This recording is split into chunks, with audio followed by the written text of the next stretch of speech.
कमालपुर गांव में एक बुढ़िया अपने बहू और बेटे के साथ रहती थी और गणेश जी की पूजा किया करती थी। वह गणेश जी की बहुत बड़ी भक्त थी।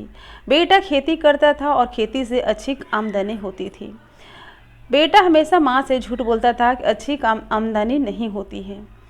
माँ बेटे की बातें सुनकर बेटे से कभी कुछ नहीं मांगती थी। वह पुराने कपड़ों में ही अपना गुजारा चुपचाप कर लिया करती थी।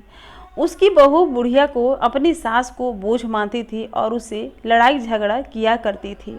बुढ़िया एक दिन गणेश जी की पूजा कर रही जय थी। गणेश जय गणेश जय गणेश देवा, माता जाकी पार्वती पिता महादेवा।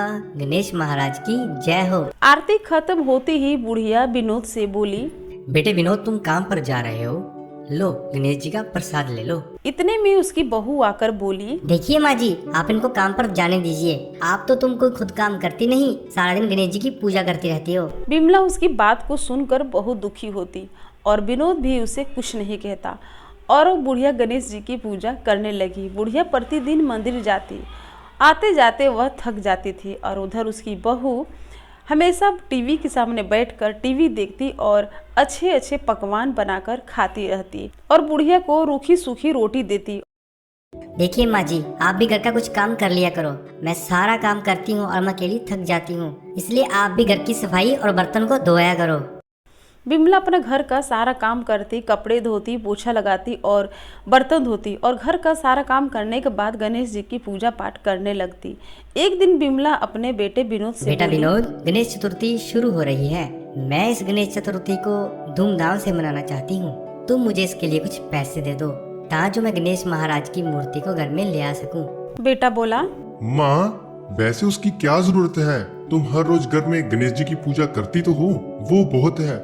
और उसकी बहू सीमा ने कहा, वैसे भी माँ जी, इस टाइम हमारा हाथ कुछ टाइट चल रहा है। आप तो जानती हैं, खेती में से अब कुछ बचता तो है ही नहीं और घर में पैसे की काफी परेशानी चल रही है और आपको इस पूजा की पड़ी है। बिमला कुछ नहीं कहती और वहाँ से चुपचाप चली जाती है। विनोद और सीमा को बहुत गुस्सा आता है। गणेश जी सब कुछ देख रहे थे। गणेश जी देख रहे थे कि बिमला को मेरी भक्ति पर पूर्ण विश्वास है या नहीं। एक दिन सीमा अपने अब पति मैं से माँ बोली, जी को इस घर में बर्दाश्त नहीं कर सकती। जा तो इस घर में माँ जी रहेंगी, जा तो फिर मैं। विनोद भी उसकी इस बात से सहमत हो गया और उन दोनों ने एक योजना बनाई और उन्होंने माँ जी से कहा कि माँ जी, खेत की चौक के लिए कोई आदमी नहीं मिल रहा है, इसीलिए खेत की चौक की देखरेख के लिए आपको चौपड़ में जाना पड़ेगा और वहीं पर आपको अपना खाना बनाना पड़ेगा। बुढ़िया माई को बिमला और विनोद की सारी बातें समझ में आ रही थी। बुढ़िया माई चौक पर जाने के लिए तैयार हो गई और वह अपना सारा सामान ले करके चौक के लिए निकल गई। विनोद और सीमा बुढ़िया माई को जाते देख बहुत खुश होते हैं और गणेश जी इन सभी घटनाओं को देख रहे होते हैं। गणेश जी एक साधु का वेश लेकर जाते हैं और बुढ़िया माई की कुटिया में पहुंच जाते हैं और बुढ़िया माई से कहते हैं कि हे माई, मुझे खाना दे, मुझे बहुत भूख लगी है।